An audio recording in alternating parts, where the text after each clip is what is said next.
No me golpearon hasta matarme. No me echaron a la calle. No me esposaron frente a los demás.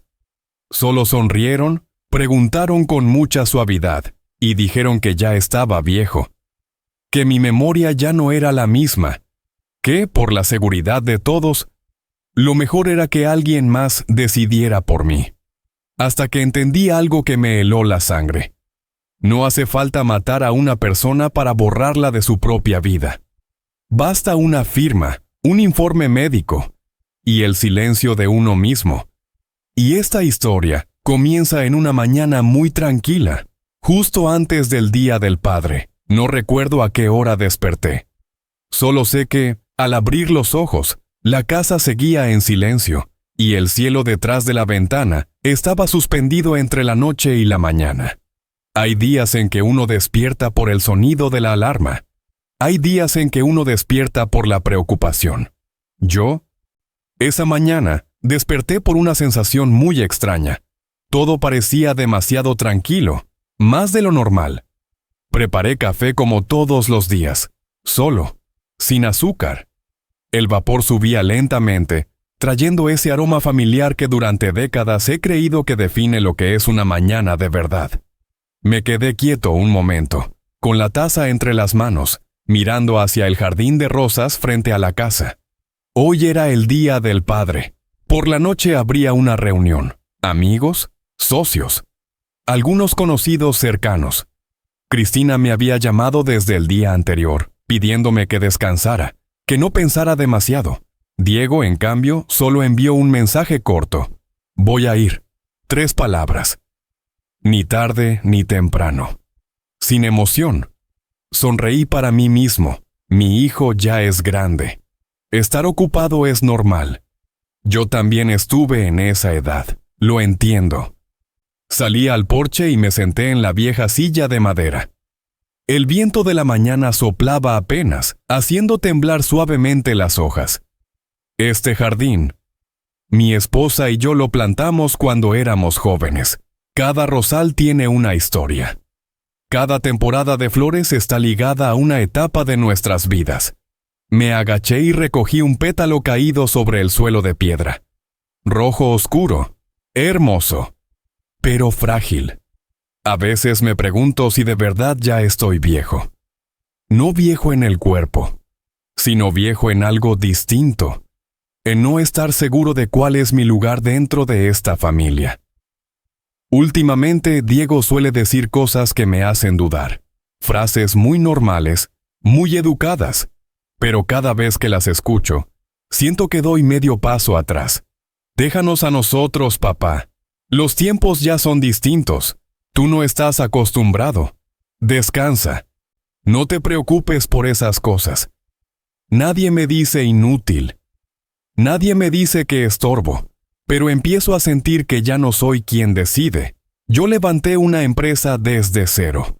Tomé decisiones en las que un solo error significaba perderlo todo. Y ahora, dentro de mi propia casa, me descubro preguntándome, ¿sigo siendo una persona lúcida? Doy el último sorbo de café.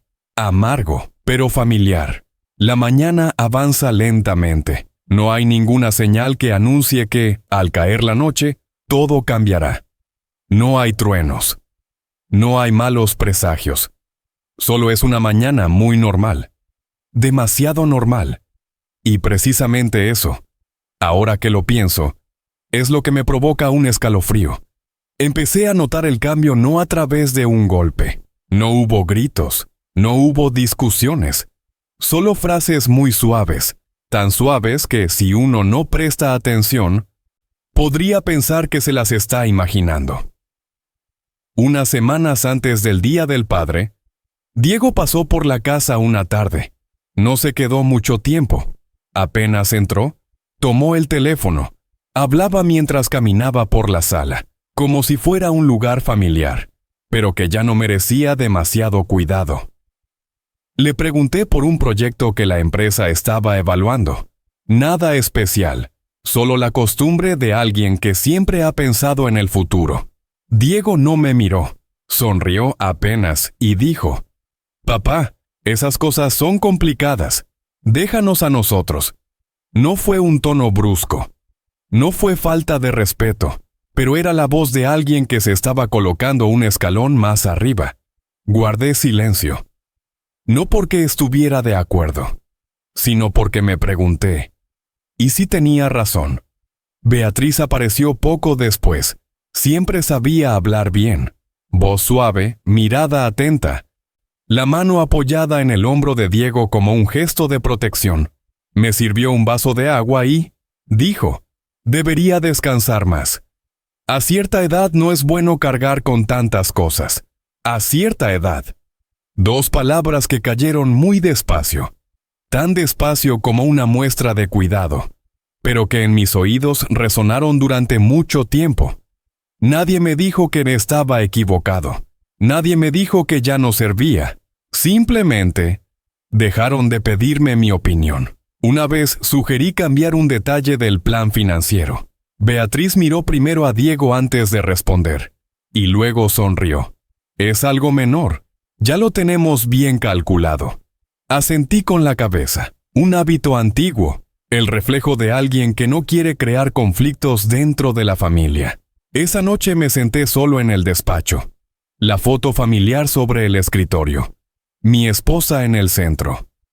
Diego a la derecha. Cristina a la izquierda. Me quedé mirando largo rato el rostro de Diego en la foto. En ese entonces, su mirada era distinta. No de admiración, pero sí de confianza. Las frases empezaron a repetirse en mi cabeza. Tú no estás acostumbrado. Los tiempos ya cambiaron. Déjanos hacerlo a nosotros. Nadie me obligó a callar, pero fui yo quien eligió callar, porque tenía miedo de algo muy humano. Miedo de haber envejecido de verdad. Miedo de que si hablaba, los demás me miraran como a un viejo aferrado al pasado. Y así, poco a poco, empecé a retroceder. Nadie me empujó. Fui yo quien dio el paso atrás. En ese momento no sabía cómo llamar a esa sensación. Solo sabía que dentro de mi propia casa, empezaba a sentir que estaba ocupando el lugar de alguien más, y que ya no estaba parado en el mío. Y eso fue la primera capa de humillación. Hay noches en las que, después de que la casa ya está completamente a oscuras, sigo sentado solo en el despacho, no porque tenga trabajo pendiente, sino porque no quiero irme a dormir con preguntas sin respuesta, dando vueltas en la cabeza. Empiezo a hablar conmigo mismo, muy bajo, como si, al alzar la voz, la verdad pudiera escucharme. Tal vez Diego tiene razón. Mi tiempo ya pasó. Esta generación es distinta. Yo solía ser alguien a quien no le gustaba escuchar ese tipo de frases. Pero llega un momento en que, cuando es tu propio hijo quien las repite una y otra vez, uno empieza a dudar de sí mismo. Miro mis 2 manos. Las viejas callosidades siguen ahí. Los dedos que firmaron cientos de contratos, que apostaron toda una vida en decisiones que nadie más se atrevía a tomar. Y ahora, solo por unas cuantas palabras dichas a la ligera, empiezo a preguntarme, ¿sigo siendo lo suficientemente lúcido? Recuerdo los años en que Diego era pequeño, los días en que llegaba muy tarde a casa, las cenas a las que no estuve, las reuniones importantes que no podía cancelar. Usé el dinero para compensar. Viajes, regalos más grandes de lo necesario. Le decía a mi esposa en aquel entonces, ya lo entenderán, todo esto lo hago por la familia. Tal vez tenía razón, pero también es posible que haya dejado un vacío que el dinero no pudo llenar. Cuando Diego empezó a tomar decisiones por su cuenta, no me opuse. Pensé que era madurez. Cuando Beatriz comenzó a hablar en su lugar, tampoco la detuve. Pensé que era unión de pareja. Me repetía a mí mismo, no seas egoísta. No tengas miedo de ser reemplazado. Un buen padre sabe cuándo dar un paso atrás. Pero hay mañanas en las que, al escuchar a Diego y a Beatriz hablar en la cocina, con voces bajas pero firmes, me quedo en el pasillo y me doy cuenta de algo. Ellos ni siquiera saben que estoy ahí. No porque esté demasiado lejos, sino porque en su forma de pensar, yo ya no estoy en el centro de las decisiones. Regreso a mi habitación y cierro la puerta. Nadie me lo pide, lo hago yo. Cristina a veces lo nota. Me pregunta, ¿estás cansado, papá? Yo le respondo, no, estoy bien, digo la verdad, pero es una verdad recortada. Empiezo a evitar las conversaciones importantes, a escuchar más y hablar menos, a creer que el silencio es la mejor manera de mantener la armonía. No sabía que cada vez que guardaba silencio de ese modo, Diego avanzaba un paso más. Beatriz se acostumbraba un poco más a decidir por mí, y yo me convencía de que eso era lo correcto. Hasta que con el tiempo, al mirar atrás, comprendí algo muy doloroso. No guardé silencio por amor a mi hijo. Guardé silencio por miedo a dejar de ser necesario. Y fue precisamente ese miedo el que abrió el camino a todo lo que vino después. El cambio no vino solo desde dentro de la casa. Se fue extendiendo hacia afuera. Muy despacio. Muy en silencio. Como una mancha de humedad en la pared que uno solo nota cuando ya es demasiado tarde. Una mañana llegué a la empresa más temprano de lo habitual. Una costumbre antigua. Me gustaba esa sensación de la oficina aún vacía. Las luces sin encender del todo. Y el olor intacto del papel de un día que todavía no había sido alterado. José, el contador general, se levantó para saludarme. Igual de educado. Igual de correcto. Pero su mirada tenía algo distinto. Hablamos un poco de trabajo. Hice un comentario sobre un gasto que no estaba del todo claro. José asintió, tomó nota con cuidado y de pronto preguntó con toda naturalidad. «Últimamente, ¿usted se ha sentido bien?» Levanté la vista. Si uno escucha esa pregunta solo con los oídos, no tiene nada de malo, pero si uno la escucha con la intuición, trae consigo otra capa de significado. «Estoy bien», respondí. José sonrió levemente, como si se tranquilizara más por escuchar una respuesta que por mi estado real. No dijo nada más, pero desde ese instante supe algo con claridad. Esa pregunta no había sido casual. Días después, en una reunión con socios de muchos años, ya no me preguntaban por los proyectos como antes. Se dirigían más a Diego. Le pedían su opinión. Esperaban a que él respondiera. Yo estaba ahí. No completamente ignorado. Solo que ya no en el centro. Uno de ellos, antes de irse, me dio una palmada suave en el hombro y dijo, «Usted ya hizo mucho. Ahora es bueno dejar que los jóvenes se encarguen». Esa frase, yo mismo se la había dicho a otros alguna vez, y siempre creí que era un elogio, pero cuando la escuché dirigida a mí, entendí algo distinto. Era la manera más educada de decirle a alguien que se hiciera a un lado. Esa tarde me miré al espejo del baño. Observé con atención mi rostro.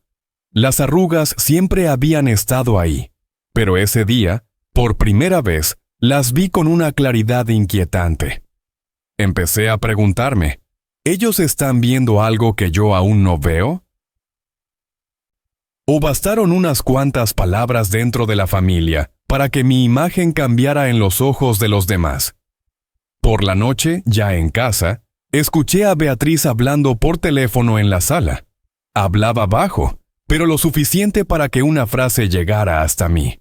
Últimamente a él se le olvidan mucho las cosas. Me quedé quieto, sin avanzar, sin retroceder. No fue por la frase en sí, sino por la naturalidad con la que fue dicha. No había mala intención, no había enojo, solo una descripción. Y entonces lo entendí. Desde algún momento, la imagen que los demás tenían de mí había empezado a cambiar. No por un gran acontecimiento, sino por pequeñas preguntas, miradas que se detenían un poco más, decisiones que se tomaban sin consultarme. Entré a mi habitación, cerré la puerta y me senté en la orilla de la cama. Por primera vez, sentí una vergüenza muy extraña. No porque hubiera hecho algo mal, sino porque ya no estaba seguro de tener derecho a pararme con firmeza en este mundo. Y fue entonces cuando comprendí algo esencial. La humillación no siempre llega haciendo ruido. A veces llega en silencio, y con el asentimiento de toda la sociedad. La tarde caía muy despacio. La luz del final del día se extendía sobre el jardín de rosas, tiñéndolo todo de un tono dorado suave, tan apacible que era fácil creer que aquella noche sería tranquila. Me cambié la camisa y ajusté los puños frente al espejo. No por apariencia, sino por costumbre. La costumbre de alguien acostumbrado a presentarse ante los demás con dignidad. Cristina me ayudaba a acomodar las mesas y las sillas en el jardín. Trabajaba con cuidado, pero noté que de vez en cuando miraba el reloj. Sabía a quién estaba esperando. ¿Diego dijo a qué hora llegaba? Preguntó con voz suave. No, respondí. Pero va a venir. Lo dije con una seguridad cuyo origen yo mismo no supe explicar. Los invitados comenzaron a llegar. Viejos amigos, socios de muchos años. Personas con las que había atravesado más de una tormenta. Me estrechaban la mano, me felicitaban por el Día del Padre. Levantaban la copa deseándome salud. Frases conocidas, cálidas, pero en la mirada de algunos volví a reconocer algo que ya había visto en días recientes. Observación. Un amigo antiguo se me acercó al oído y dijo, medio en broma, medio en serio, ya tienes sucesor, puedes estar tranquilo. Sonreí. Todavía falta, respondí, pero mi sonrisa fue más lenta de lo normal. La música comenzó a sonar. La comida fue servida. Todo transcurría como debe hacerlo una fiesta. Solo había un lugar vacío en la mesa. Diego aún no llegaba. Algunos empezaron a preguntar. Yo respondía por él, una y otra vez. Viene en camino. Seguro está atrapado en el tráfico. Los jóvenes de ahora siempre están ocupados. Cada vez que decía eso, sentía que estaba protegiendo a alguien, no porque lo necesitara, sino porque yo necesitaba creer que mi hijo todavía valoraba esa noche. Beatriz llegó antes que Diego. Entró al jardín con una sonrisa impecable, saludando a cada persona como si fuera un evento que conocía desde siempre. Cuando me vio, tomó mi mano y la apretó con suavidad. No se preocupe. Diego llegará enseguida. La frase sonó tranquilizadora, pero me di cuenta de algo. Ella no estaba inquieta en absoluto. La fiesta llevaba más de media hora. Levanté la copa y dije unas palabras. Agradecí a todos. Hablé de la familia, del orgullo de ser padre. No mencioné a Diego, no por enojo, sino porque no quería crear un vacío con mis palabras. Justo cuando dejé la copa sobre la mesa, el portón de hierro de la entrada resonó con un golpe seco. El sonido metálico se estiró en el aire como una línea abrupta que partía la escena. Todos voltearon. Diego entró. La camisa arrugada, el paso inseguro, el olor a alcohol colándose en el jardín con el viento. Me levanté de inmediato. No por enojo, sino por el reflejo de un padre al ver a su hijo llegar tarde frente a todos. No pasa nada, dije, respondiendo a las miradas alrededor. Ya llegó. Eso es lo importante. No sabía entonces que esas palabras serían las últimas de esa noche en las que aún podría ponerme de pie para proteger a mi hijo. Diego no pidió disculpas, tampoco dio explicaciones. Caminó directo hacia la mesa, tomó una copa de vino que nadie había tocado, la bebió de un solo trago, y luego la dejó caer con fuerza, como si necesitara hacer ruido para afirmar su presencia. El ambiente en el jardín se tensó. La música bajó de volumen y luego se apagó por completo, como si alguien, sin pensarlo, hubiera tocado el botón de detener. «Papá», dijo Diego, con la voz más alta de lo necesario. «Necesito hablar contigo, ahora mismo». Me acerqué a él y apoyé la mano sobre su hombro, intentando que la situación no se saliera de control. «No ahora», le dije en voz baja. «Hoy es el Día del Padre. Hablamos después». Diego apartó mi mano, no con fuerza, pero con decisión. Siempre después, se burló. Siempre crees que todavía tienes derecho a decidir.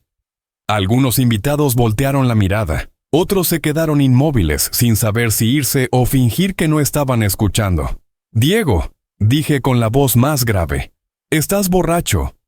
¿Borracho? Rió con más fuerza. Nunca he estado tan despierto como ahora. Y antes de que pudiera decir algo más, Diego agarró una botella de vino de la mesa. La botella era pesada, el vidrio, grueso. Recuerdo haber pensado, no hagas una tontería. Pero ese pensamiento no terminó de formarse cuando la botella cayó. Un estallido seco, una sensación ardiente en la frente, y luego, el rojo. El vino se mezcló con la sangre, escurrió frente a mis ojos y goteó sobre las baldosas claras del jardín. Escuché a alguien gritar. Escuché sillas arrastrándose con violencia. Pero todos esos sonidos se fueron alejando. En ese instante, vi a Beatriz. Estaba justo detrás de Diego. No gritó. No corrió hacia mí. No mostró pánico alguno. Solo estaba ahí, con una mirada tan serena que daba miedo. Debería aprender a ubicarse, continuó Diego, con la voz ronca. ¿Quién cree que es usted? Sin su dinero, usted no es más que un viejo inútil. Esas palabras no eran solo para mí, fueron lanzadas para que todos las escucharan. Sentí que la cabeza me daba vueltas, no por el golpe, sino por aquello que acababa de ser arrancado frente a todos. La dignidad. Llevé la mano a la frente. La sangre me cubría la palma. Y en medio de ese silencio pesado, sonreí. Nadie entendió por qué. Ni siquiera Diego, que se quedó paralizado. No era la sonrisa de quien aguanta, ni la de un perdedor. Era la sonrisa de alguien que acababa de reconocer una verdad que había negado durante demasiado tiempo. No pasa nada, dije, con una calma que hizo estremecerse a algunos. Solo fue un accidente. Me giré hacia los invitados que seguían inmóviles. Continúen, por favor. Nadie se movió. Beatriz me miró. Por primera vez, su mirada no fue completamente fría. Había en ella un destello muy pequeño, no de miedo, sino de satisfacción. Y en ese mismo momento, entendí algo con absoluta claridad. Lo que se había hecho añicos esa noche no era solo una botella de vino. Era la última frontera entre un padre que había sabido aguantar y un hombre que acababa de ser humillado frente al mundo entero. Mientras todos seguían paralizados, escuché con claridad el latido de mi propio corazón. No rápido, no desbocado, sino regular, lento, como si intentara mantenerme anclado a la realidad. Cristina fue la primera en correr hacia mí, tomó un pañuelo y con las manos temblorosas lo presionó contra mi frente. «Papá, siéntate, por favor», dijo con la voz quebrada. Negué con la cabeza, no porque fuera fuerte, sino porque sabía que, si en ese momento me sentaba, ya no volvería a ponerme de pie. No con las piernas, sino con lo último que aún me sostenía. «Estoy bien», dije, y esta vez no mentí. Alguien llamó a un médico, alguien sugirió llevarme dentro de la casa, otros bajaron la mirada, incapaces de verme a los ojos, como si ellos también acabaran de recibir el golpe. Diego permanecía ahí, respirando con dificultad. El alcohol, la rabia y las luces deformaban su rostro. Me miraba como esperando una reacción, un grito, un contraataque, una bofetada, pero no le di eso. Sonreí de nuevo, más suave, más despacio. «Vete a casa», le dije. «No estás bien. Por hoy es suficiente». Diego frunció el ceño. «¿Me estás echando?» «No», respondí. «Te estoy dando una salida». Esa frase lo dejó inmóvil. Beatriz dio medio paso al frente, como si fuera a decir algo, y luego se detuvo. Alcancé a ver el cálculo veloz en su mirada, tan rápido que, de no estar atento, lo habría pasado por alto. «Vámonos», le dijo Beatriz a Diego en voz baja. Su tono era sereno, casi cuidadoso. «Estás borracho». Diego dudó un instante, pero finalmente se dio la vuelta. Antes de irse, lanzó una última frase. «Siempre te haces la víctima». No respondí. El portón de hierro se cerró. El sonido metálico resonó por segunda vez esa noche, pero esta vez no me interrumpió. Esta vez cerró algo. Cuando los invitados se fueron uno a uno, el jardín recuperó el silencio. Solo quedaban el olor del vino, el de la sangre seca y las sillas movidas de su lugar. Me senté en la vieja silla de madera. Cristina se sentó a mi lado y me tomó la mano con fuerza. No dijo nada. Hay momentos en los que el silencio es la forma más amable de acompañar. Miré la palma de mi mano. La sangre se había oscurecido. Ya no era rojo brillante. Y entonces, entre el cansancio y el dolor, una idea se volvió clara en mi mente. Esto no había sido un arrebato. Había sido preparado desde hacía tiempo. No fue el golpe, fue la mirada de Beatriz. No fueron las palabras, fue su calma en ese instante. Por primera vez en muchos meses, dejé de preguntarme en qué había fallado. Dejé de buscar excusas para Diego. Me quedé ahí, respirando despacio, aceptando una verdad helada. Cuando un hijo puede humillar a su padre delante de otros, el vínculo paterno deja de ser la última protección. Aquella sonrisa entre la sangre no fue porque no doliera, fue porque en ese momento desperté. Esa noche la casa estaba tan silenciosa que podía escuchar cada tic del reloj colgado en la pared. Ya no había risas, ya no había felicitaciones, solo quedaba el olor del vino, flotando en algún punto del aire nocturno, mezclado con el aroma de la tierra húmeda del jardín, después de un riego apresurado. Me senté solo en la mesa de la cocina. El pañuelo que Cristina había puesto sobre mi frente estaba empapado de sangre. Ahora estaba seco, rígido y de un color oscuro. Ella insistió en que fuera a descansar a la habitación, pero negué con la cabeza.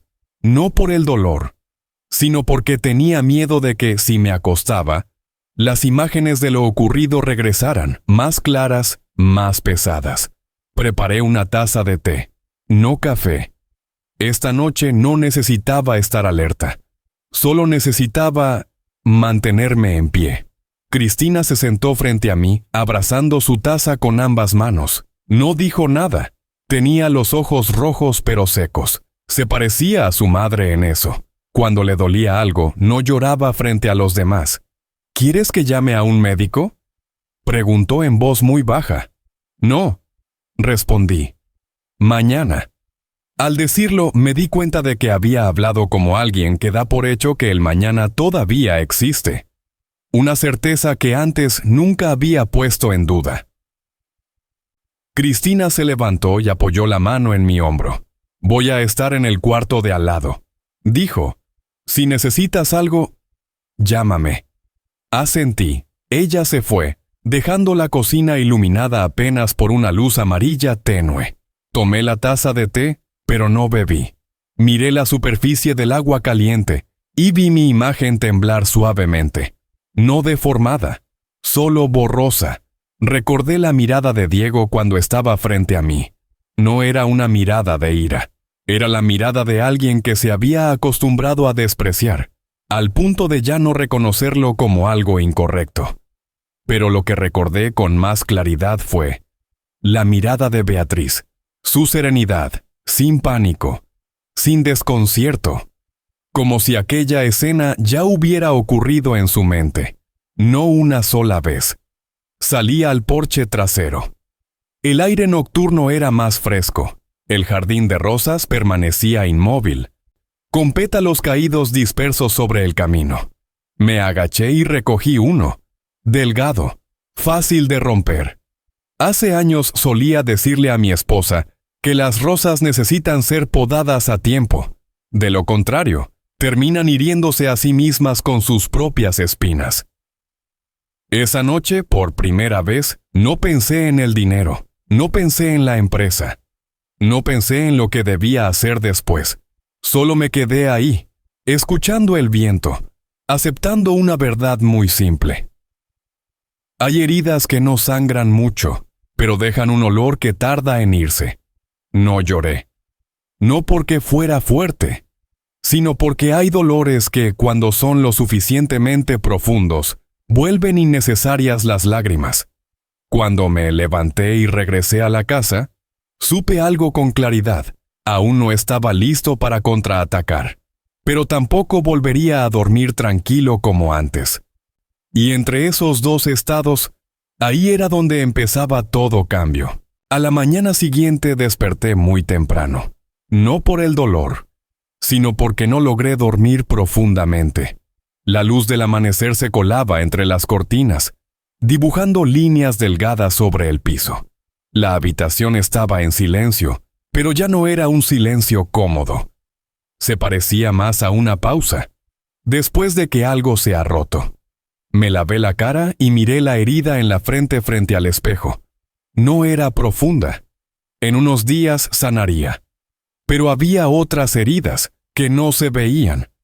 Cristina ya estaba despierta desde hacía rato. Estaba en la cocina preparando café, con movimientos más lentos y cuidadosos de lo habitual. Cuando me vio, se detuvo un segundo y luego continuó como si nada. «¿Cómo te sientes, papá?», preguntó. «Bien», respondí. Esta vez no mentí. De verdad sentía que aún podía mantenerme en pie. Nos sentamos uno frente al otro.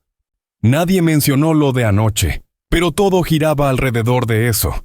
Cristina revolvía el café durante mucho tiempo, hasta que por fin dijo: «¿Papá? Quizá deberíamos dejar que esto pase». Levanté la vista. No me sorprendió. Ya esperaba esas palabras. «¿A qué te refieres?», pregunté. Respiró hondo. «Diego se equivocó, lo sé. Pero si haces esto más grande, todo se va a desordenar. La empresa, la familia, la gente va a hablar». La miré. No como a una hija, sino como a alguien que estaba sopesando entre lo correcto y lo seguro. «¿Qué es lo que te da miedo?», le pregunté. Cristina guardó silencio un momento. Luego dijo la verdad. «Me da miedo que pierdas todavía más».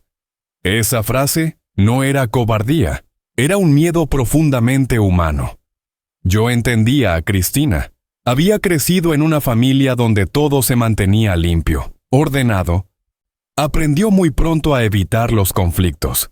«No estoy defendiendo a Diego», añadió, como si necesitara aclararlo. «Solo pienso que hay cosas en las que el silencio duele menos». Asentí. No discutí. Porque durante mucho tiempo, yo también pensé así. Nos quedamos ahí un rato más. Afuera, el sol ya estaba más alto. Un nuevo día comenzaba, como si lo de anoche nunca hubiera ocurrido. Cuando Cristina se levantó para irse al trabajo, se detuvo en la puerta. «No hagas nada apresurado», me dijo. «Al menos, dame tiempo». La vi alejarse. No sentí enojo, tampoco decepción. Solo comprendí algo con absoluta claridad. Cristina no estaba del lado de Diego, pero tampoco estaba aún del mío. Y esa posición intermedia dolía de otra manera. No hacía ruido. No era violenta. Pero bastaba para hacerme entender que, si algún día decidía cruzar la línea del silencio, tendría que recorrer un camino muy solitario. Esa noche, estando solo, pensé mucho en lo que Cristina había dicho. El silencio duele menos. Tal vez era cierto, pero también podía ser que el silencio solo hiciera que el dolor durara más. Y por primera vez, me hice una pregunta con total seriedad. Si sigo callando, ¿estoy protegiendo a mi familia? ¿O solo les estoy enseñando que pueden herirme sin pagar ningún precio? No empecé con desconfianza. Empecé con la costumbre. Cada lunes por la mañana seguía pasando por la empresa, aunque ya no la dirigiera directamente como antes. No para controlar, solo para mantener el ritmo. La oficina seguía igual. Los pasillos limpios. Los empleados me saludaban con las mismas frases corteses de siempre. Pero después del Día del Padre, Sentí que algo había cambiado. Nadie lo decía en voz alta, pero la cautela estaba ahí. Me senté en mi viejo escritorio y abrí el expediente financiero más reciente. No porque sospechara de Diego, sino porque necesitaba algo concreto en qué concentrarme, para que mi mente no volviera a las imágenes de aquella noche. Los números aparecían ordenados, ingresos estables, gastos bajo control. Nada fuera de lo normal, si uno miraba por encima. Pasé algunas páginas más, y entonces me detuve. Un retiro pequeño, insignificante. 1,000, 2,000, unos cuantos miles de euros. Fruncí el ceño, no por la cantidad, sino por la frecuencia. No eran montos grandes, pero eran constantes. No seguían el ciclo habitual de gastos. No estaban ligados a ningún proyecto específico. Llamé a José a la oficina. ¿Qué es esto?, pregunté. Señalando el estado de cuenta, José lo revisó y respondió casi de inmediato. Ah, son adelantos. Diego está resolviendo algunos asuntos externos. Su tono era tranquilo, demasiado tranquilo. ¿Hay facturas?, pregunté. Sí, respondió. Dijo que las entregaría completas después. Asentí. No pregunté más, porque en ese momento me di cuenta de que estaba frente a una decisión muy conocida para mí. O seguir preguntando y romper esa frágil sensación de calma, o confiar una vez más. Elegí confiar. No porque fuera ingenuo, sino porque aún no estaba listo para enfrentar la otra posibilidad. Al mediodía me crucé con Diego en el pasillo. Se veía más sobrio que el día anterior. Evitó mi mirada un segundo, y luego volvió a verme como si nada. ¿Necesitas algo, papá?, preguntó. No, respondí. Solo estoy revisando unos documentos. Diego asintió, como si aquello no tuviera nada que ver con él. Luego añadió, en voz baja, esas cosas pequeñas, no te preocupes, yo me encargo. Otra vez esa frase. No te preocupes. Miré a mi hijo, busqué alguna señal, un titubeo, una grieta. No había nada. Por la tarde regresé temprano a casa. Cristina aún no llegaba. La casa estaba en silencio. Me senté en la mesa de la cocina, abrí mi viejo cuaderno y anoté algunos números, no para sacar conclusiones, solo para recordarlos. Pequeñas cantidades. Muy pequeñas. Tan pequeñas que, si quisiera engañarme a mí mismo, podría decir que se trataba solo de un descuido. Pero cuanto más pequeñas, más fácil es que se prolonguen en el tiempo. Esa noche, mientras estaba de pie en el jardín, entendí algo muy inquietante. No son los grandes golpes los que derriban a una persona, sino los pequeños cortes, repetidos una y otra vez. Mientras uno se repite que no pasa nada. Aún no lo llamé traición, ni engaño. Solo lo llamé con un nombre más suave, más llevadero. Una señal. Y por primera vez no la aparté de inmediato. Me llevé esos números a casa. No los imprimí, no los marqué en rojo. Solo los anoté en mi viejo cuaderno, el mismo que usé desde los primeros años en que levanté la empresa. Esa noche, Cristina llegó tarde. Estaba cansada, dejó el bolso sobre la silla y me preguntó si ya había cenado. Le dije que sí, aunque en realidad solo había tomado una taza de té. No hablamos de la empresa, tampoco hablamos de Diego. Esperé a que la casa quedara casi a oscuras. No porque temiera que alguien escuchara, sino porque necesitaba silencio para decir algo que llevaba días evitando. Cristina, la llamé. Ella se volvió, quedándose de pie en el marco de la puerta del despacho. ¿Sí? Esa noche, cuando Diego me golpeó, dije despacio. ¿Viste a Beatriz? Cristina se quedó inmóvil un instante. Sí. ¿Qué hizo? Pensó durante un buen rato. Luego dijo la verdad. No hizo nada. Esa respuesta, tan simple, fue suficiente para poner otra piedra más sobre mi pecho. No te pregunto para culpar, le dije. Solo necesito saber si vi bien. Cristina guardó silencio. No lo negó. Tampoco la defendió. Esa noche no dormí. No por el dolor de cabeza, sino porque por primera vez me permití hacerme una pregunta que siempre había evitado. Si no fue algo casual, entonces, ¿qué fue? A la mañana siguiente llamé a Ramón Iglesias. Nos conocemos desde hace muchos años, desde antes de que tuviera una empresa, desde antes de que tuviera una familia. Ramón había sido investigador privado. Ahora estaba retirado, pero conservaba la costumbre de contestar el teléfono muy temprano. Sebastián, dijo con voz grave. ¿Cuánto tiempo sin oírte? Te necesito. Fui directo. No para buscar a gente de fuera, sino para mirar de nuevo a los de dentro. Al otro lado de la línea hubo unos segundos de silencio. Luego Ramón preguntó, sin rodeos, ¿estás seguro? Miré por la ventana. El jardín de la mañana estaba tranquilo. Las rosas seguían floreciendo como siempre. No, respondí, pero hay algo de lo que sí estoy seguro. Si sigo fingiendo que no veo nada, terminaré convirtiéndome en cómplice. Quedamos de vernos esa misma tarde, en una cafetería pequeña cerca de la empresa. Nada elegante. Nada concurrido. Cuando colgué, me quedé sentado un buen rato. No sentía alivio, tampoco nervios. Era una sensación extraña. Acababa de cruzar una línea, no la línea entre padre e hijo, sino la que separa el silencio para mantener la calma de mirar de frente, para poder seguir siendo uno mismo. Sabía que, a partir de ese momento, nada volvería a ser como antes. Y lo más inquietante no era lo que estaba a punto de descubrir, sino la posibilidad de que ya conociera la respuesta desde hacía tiempo y que apenas ahora tuviera el valor de confirmarla.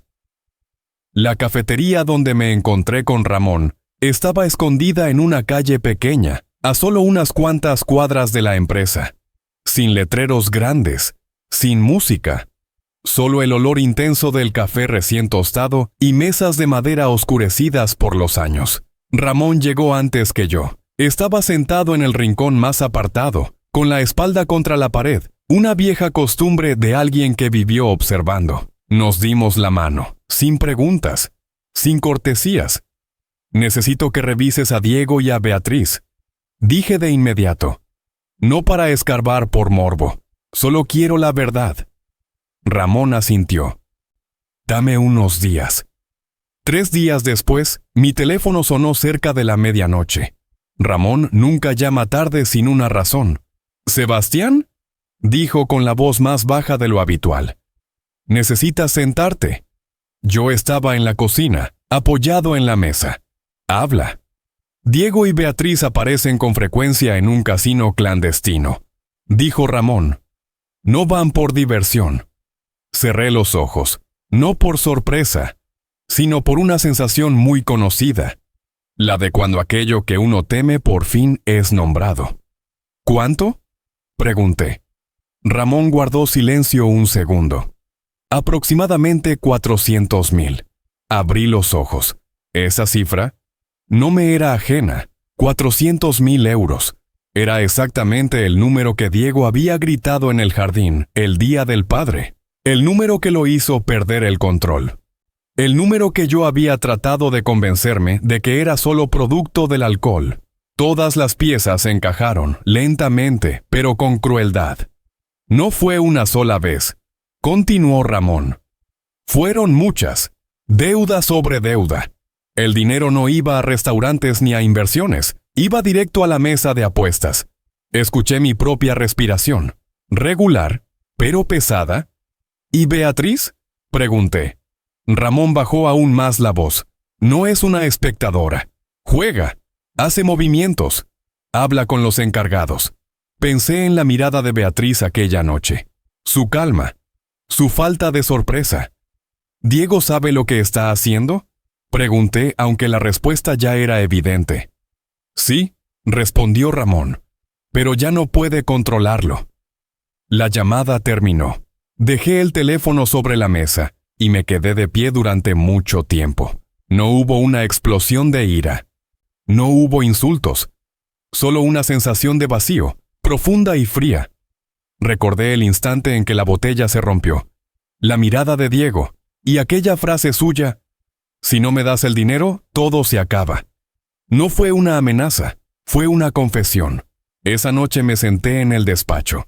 Saqué mi viejo cuaderno y escribí una sola línea: 400,000. No es una exigencia. Es un grito de desesperación. Y por primera vez entendí toda la historia bajo otra luz. El golpe de aquella noche no fue el inicio, fue el resultado. El resultado de las deudas, de las malas decisiones y de un hijo que había ido demasiado lejos como para encontrar un camino de regreso. Cerré el cuaderno, sin temblar, sin dudar. Sabía que, a partir de ese momento, ya no estaba frente a un simple problema familiar. Estaba frente a algo mucho más peligroso: la desesperación de personas capaces de arrastrar a toda su familia al fondo, con tal de salvarse a sí mismas. Creí que ya estaba preparado para cualquier posibilidad. Después del casino, después de la cifra de 400,000, después de entender que el golpe de aquella noche no había sido casual. Pero hay verdades que, por más que uno se prepare, cuando las escucha igual le recorren un escalofrío por la espalda. Ramón volvió a contactarme a la tarde siguiente. No llamó, envió un mensaje muy corto: tenemos que vernos en persona, ahora. Nos encontramos en la misma cafetería de antes. Esta vez, Ramón no pidió nada de tomar. Colocó un sobre delgado sobre la mesa, sin empujarlo hacia mí de inmediato. Sebastián, dijo en voz baja, necesito hacerte una pregunta antes de entregarte esto. Asentí. Últimamente, continuó, ¿has olvidado firmar algún documento? ¿Te ha pasado que firmas algo y luego no lo recuerdas?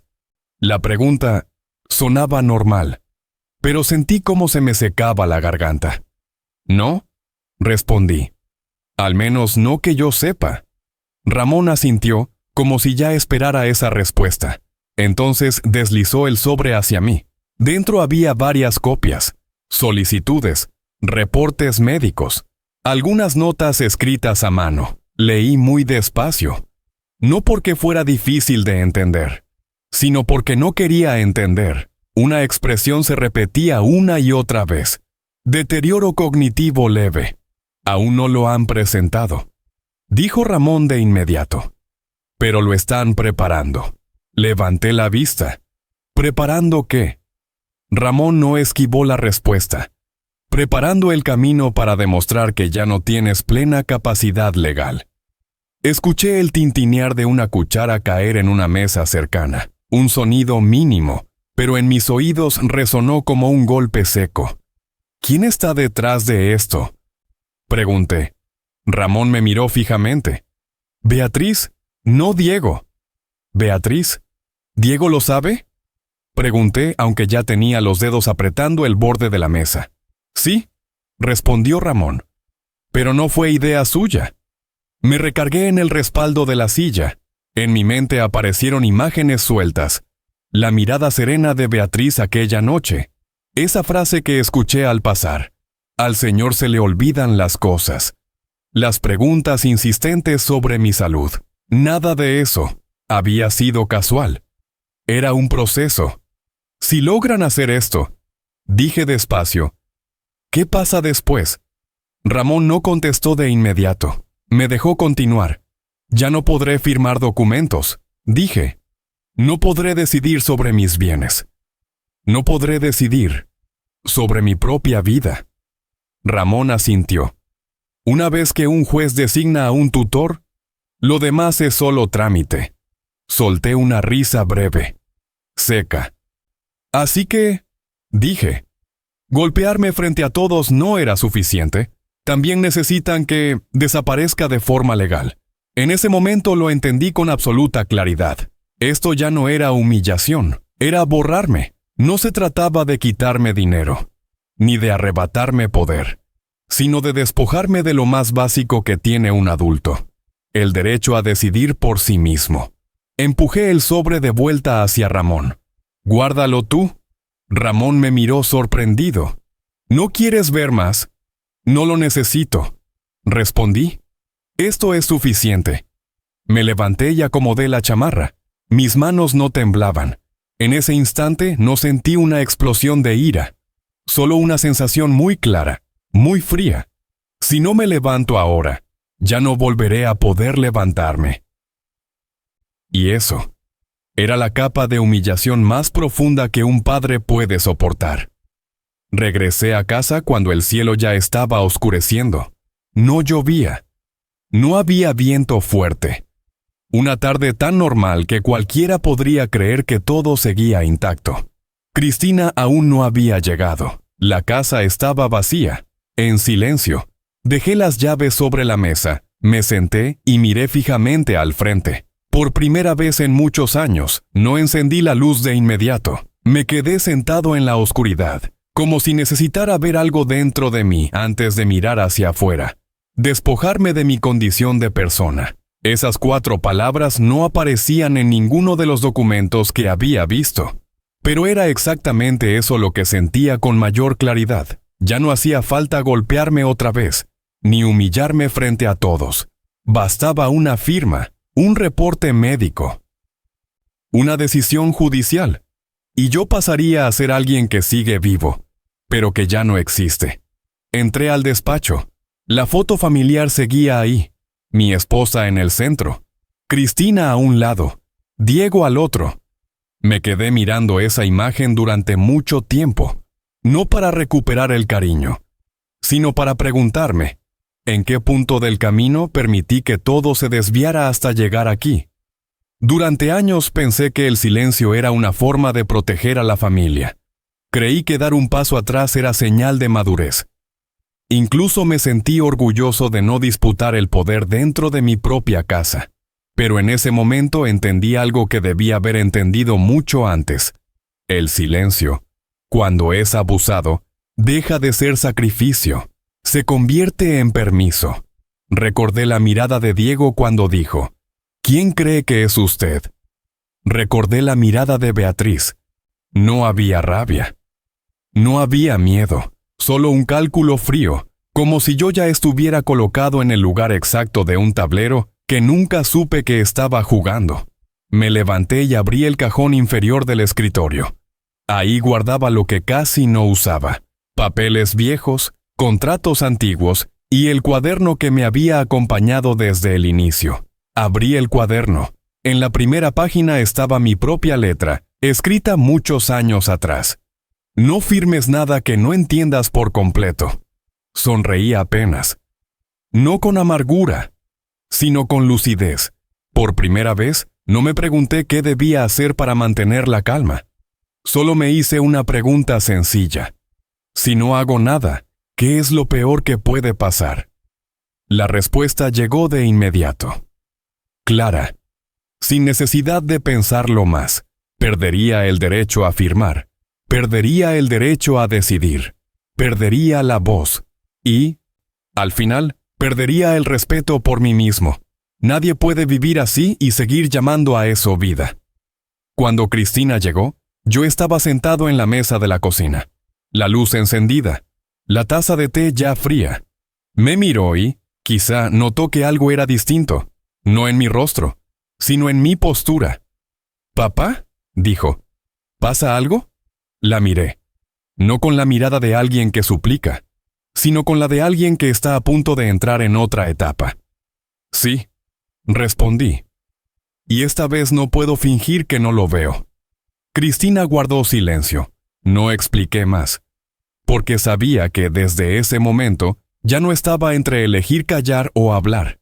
Ya había elegido. No para vengarme, sino para proteger mi derecho a seguir siendo un adulto. Y sin importar a dónde me lleve el camino que viene, no volveré jamás al lugar en el que me habían puesto. Cristina no preguntó nada de inmediato. Me sirvió un vaso de agua, lo colocó sobre la mesa y se sentó frente a mí, espalda recta, en silencio, como alguien acostumbrada a escuchar cosas difíciles. «¿Qué quieres que sepa, papá?», preguntó.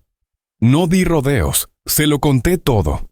sin detalles de más, sin añadir emoción ni restar nada. Solo la verdad, las pequeñas cantidades de dinero, el casino, la cifra de 400,000 y finalmente, lo que me había impedido seguir callando. El plan para declararme incapaz legalmente. Cristina escuchó todo. No interrumpió. No negó nada. Solo hubo un instante muy breve, cuando mencioné los reportes médicos, en el que sus manos se apretaron con fuerza contra la silla. ¿Beatriz hizo esto?, preguntó en voz baja. No sola, respondí, pero fue quien lo inició. Cristina bajó la mirada. Durante mucho tiempo, sabía que estaba calculando, no dinero, riesgos. Si esto sale a la luz, dijo finalmente, yo voy a quedar involucrada. En el hospital, en mi trabajo, van a preguntarse por qué estoy de tu lado. Van a decir que no soy imparcial. Asentí. Lo sé. Si de verdad presentan esos documentos, continuó, pueden pedirme que firme una validación. Me van a obligar a elegir. La miré fijamente. Por primera vez, no dije la frase de siempre. No quiero que te metas en esto. No tengo derecho a exigirte nada. Le dije. Pero necesito que sepas algo. Si nadie está a mi lado ahora, van a ir todavía más lejos. Cristina respiró hondo. Un respiro largo como si reuniera valor. ¿Qué quieres que haga?, preguntó. Quiero que estés cerca, respondí. Que escuches, que observes. Y si hablan de más, que lo recuerdes. Cristina levantó la vista. Estás hablando de una trampa. No, dije. Estoy hablando de la verdad. Sonrió apenas. No de alegría, no de tristeza. Era la sonrisa de alguien que entiende que, a partir de ese momento, nada volvería a ser simple. No voy a mentir, dijo Cristina. Pero si ellos mismos se delatan, no voy a impedirlo. Esa fue su respuesta. No heroica. No grandilocuente, pero suficiente. En los días siguientes, Cristina empezó a recibir más llamadas. Diego preguntando cómo estaba. Beatriz hablando con suavidad, mencionando mi salud, hablando de opciones seguras. Cristina escuchaba, asentía, no reaccionaba. En el hospital, la llamaron a recursos humanos. Un colega le dijo en tono de broma, «Oye, ¿es cierto que tu papá anda un poco mal últimamente?» Cristina sonrió. Una sonrisa lo bastante correcta como para que nadie pudiera reprocharle nada, pero al volver a casa, guardó silencio durante mucho tiempo. Ya empecé a pagar el precio, me dijo esa noche, sin queja, solo como un aviso. No la consolé, solo asentí, porque sabía que esta alianza no se construía con promesas, se construía con lo que cada uno estaba dispuesto a perder. Y al ver a mi hija sentada ahí, serena hasta dar miedo, comprendí algo con claridad. Cristina no estaba de mi lado porque yo fuera su padre. Estaba de mi lado porque no aceptaba que a una persona se la borrara mediante un trámite. Desde ese momento, ya no fuimos padre e hija de la misma manera. Nos convertimos en dos adultos, de pie uno junto al otro, dentro de un juego que otros habían iniciado, convencidos de que no seríamos lo bastante lúcidos para seguirles el paso. Empecé a ir más despacio. No en mis pensamientos, sino en lo que los demás podían ver. Comencé a ir menos a la empresa. Y cuando iba, olvidaba pequeños detalles. Hacía preguntas que antes no necesitaba hacer. Una vez firmé un documento y luego le pregunté a José si ya lo había firmado. José me respondió un poco incómodo. «Sí, señor». Asentí como si acabara de recordarlo con esfuerzo. Los rumores se propagaron más rápido de lo que imaginé. No de forma ruidosa, no oficialmente, solo en susurros bien calculados. El señor Serrano está muy débil últimamente. Son cosas de la edad. Ya era hora. Beatriz empezó a aparecer con más frecuencia, sin prisa, sin urgencia, como alguien que espera pacientemente a que la fruta madure. Me hacía preguntas muy amables. ¿Se acordó de tomar su medicamento? ¿Quiere que lo acompañe al médico? ¿Estos documentos, prefiere que yo se los guarde? La dejé hacerlo, sin oponerme, sin mostrar desconfianza. Incluso confundí el nombre de un socio durante un almuerzo. Diego me miró, visiblemente incómodo. Beatriz no. En sus ojos apareció un leve brillo, un destello que solo tienen quienes han esperado mucho tiempo. Cristina observaba todo, no intervenía. No corregía mis palabras. No me rescataba de esos pequeños errores. Esa noche me dijo, «Ya lo creen». Asentí. Aún no es suficiente. En los días siguientes, Beatriz empezó a hablar más. No conmigo, con los demás. Mencionaba opciones de tutela. Hablaba de seguridad para el futuro. Usaba palabras bonitas para encubrir una intención muy fría. Cristina lo memorizaba todo. No grababa, solo recordaba. Hasta que una tarde, Beatriz llegó a la casa con una carpeta delgada. La colocó sobre la mesa, con la delicadeza con la que se entrega un regalo. «Son solo algunos documentos por si acaso», dijo. «Léalos y fírmeme para quedarme tranquila». Tomé la carpeta, pasé las hojas muy despacio. Mis manos temblaban lo justo para parecer real. Ahí estaba todo: la solicitud de evaluación de capacidad, la autorización temporal y un espacio en blanco esperando mi firma. «Me cuesta un poco leer», dije. «¿Podrías explicármelo?» Beatriz se sentó. Su voz era pareja, clara, segura. Habló demasiado, más de lo necesario. Cristina estaba de pie en la puerta. No participaba, pero cada palabra quedaba grabada en su memoria. Cuando Beatriz terminó, cerré la carpeta. «Déjame pensarlo», dije. «Mañana». Beatriz no insistió. Sonrió, la sonrisa de alguien que cree que ya ganó.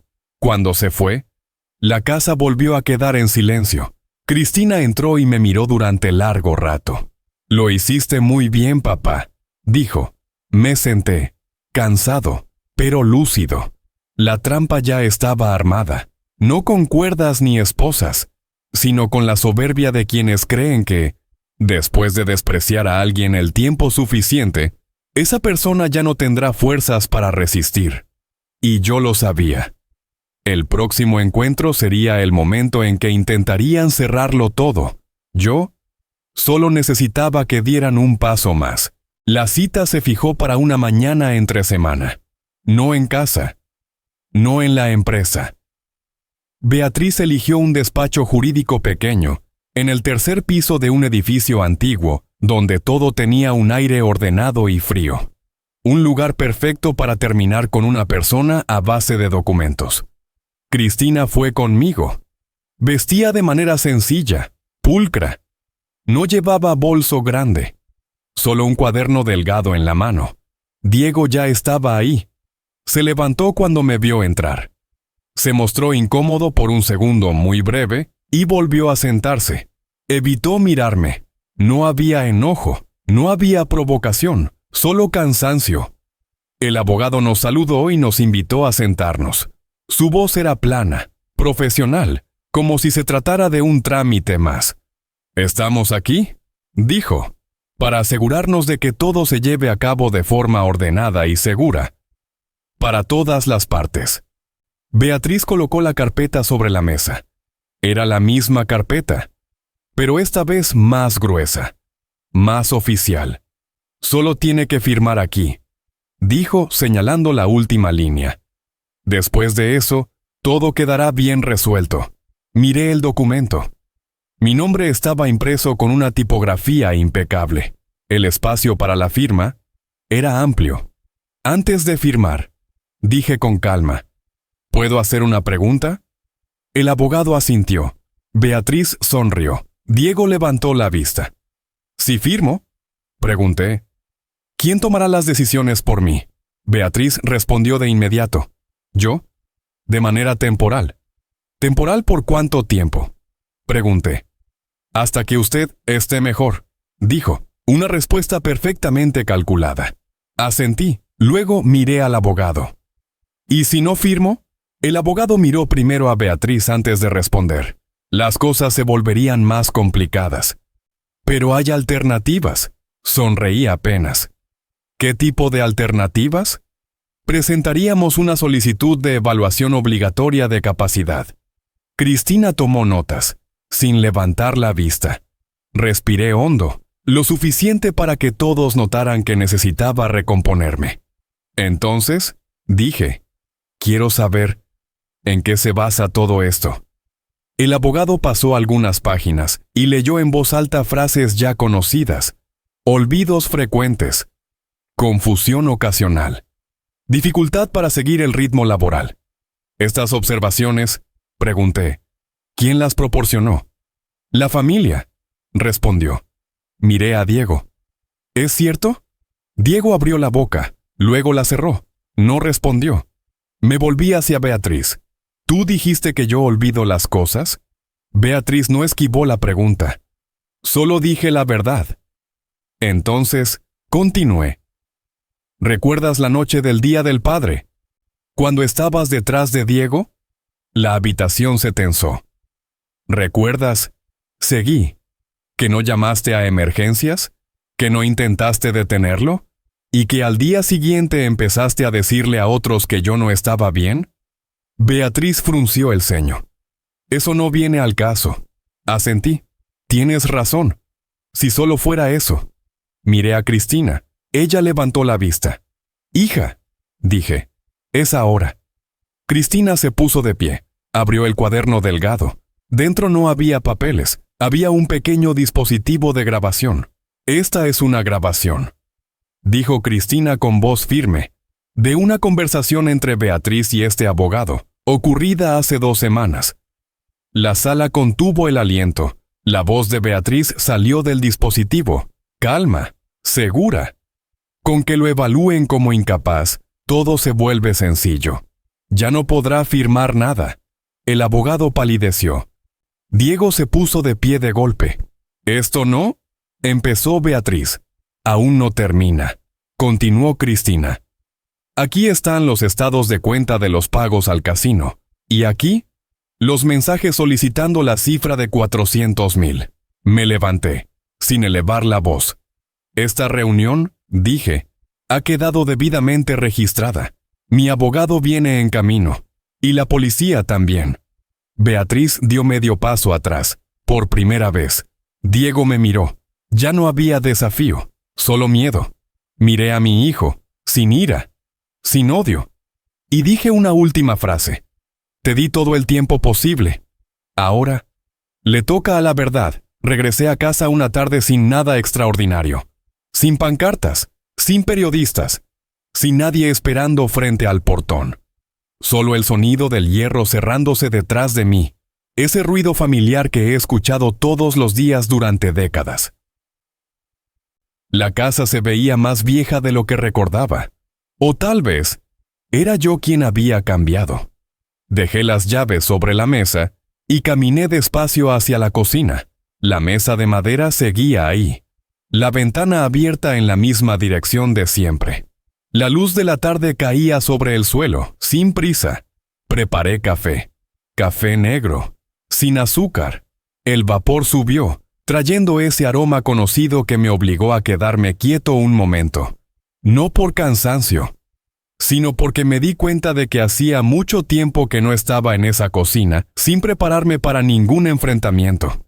Cristina llegó poco después, colgó el abrigo, me miró y sonrió apenas. «¿Ya estás en casa, papá?», dijo.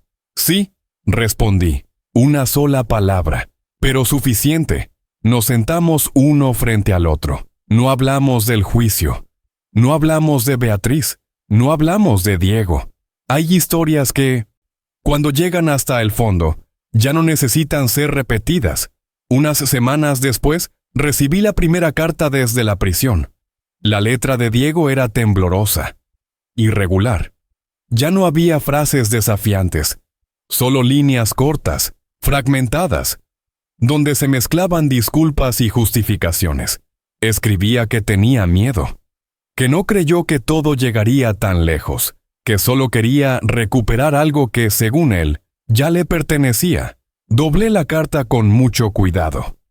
No la rompí, tampoco respondí de inmediato. No porque no supiera perdonar, sino porque entendí algo que antes no me había atrevido a aceptar. Perdonar no significa abrir la puerta para que todo vuelva a ser como antes. Días después, le escribí a Diego una carta breve, sin reproches, sin lecciones, solo le dije que seguía siendo su padre, pero que no podía salvarlo de las consecuencias de las decisiones que él mismo había tomado. Y por primera vez en mi vida, no sentí culpa al escribir esas palabras. El tiempo pasó despacio, pero con claridad. Regresé a la empresa como asesor, ya no como director, pero tampoco como alguien apartado. Las miradas de duda desaparecieron. No porque demostrara fortaleza, sino porque dejé de permitir que otros decidieran por mí. Cristina continuó con su trabajo. No habló mucho de lo que perdió, pero yo sabía que algunas puertas ya no se abrirían para ella como antes. No lo llamamos sacrificio, lo llamamos el precio de estar del lado correcto. Una mañana, Cristina y yo visitamos un centro de apoyo para adultos mayores, sin letreros grandes, sin inauguraciones, solo un lugar donde personas como yo pueden ir, conversar y no ser tratadas como una carga. Cristina me miró y preguntó, ¿te arrepientes, papá? Pensé un momento. Luego negué con la cabeza. No, dije. Solo me arrepiento de haber guardado silencio durante tanto tiempo. Esa tarde regresé solo a casa. Preparé café. Me senté en el porche. El viento soplaba suave. El jardín de rosas seguía floreciendo. Hay cosas que se pierden y no regresan, pero hay otras que, si se conservan, bastan para vivir el resto de la vida sin agachar la cabeza. Di un sorbo al café. Amargo, pero claro. Y en esa quietud entendí el último mensaje de esta historia. Pueden quitarte el dinero, el poder, incluso la familia, pero la dignidad solo se pierde cuando uno mismo la entrega. Dejé la taza sobre la mesa. El sol se ocultaba detrás de los árboles, sin ruido, sin victoria, solo una tarde común. Y esta vez, yo estaba realmente dentro de ella.